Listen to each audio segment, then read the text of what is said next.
مشاهدينا الأعزاء، السلام عليكم. قاصر ينهي حياة طفل في الشارع العام. إليكم التفاصيل. تمكنت عناصر الشرطة بالمنطقة الإقليمية للأمن بمدينة بن قرير من توقيف قاصر يبلغ من العمر 17 سنة، وذلك للاشتباه في تورطه في قضية تتعلق بالضرب والجرح باستعمال السلاح الأبيض المفضي للموت.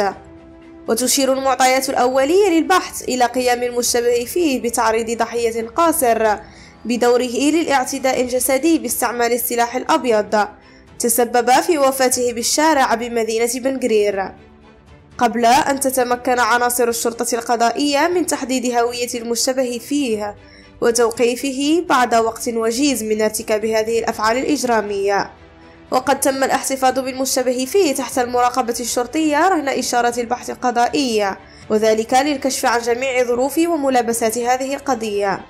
أشكركم جزيلا على تتبعكم. إلى اللقاء.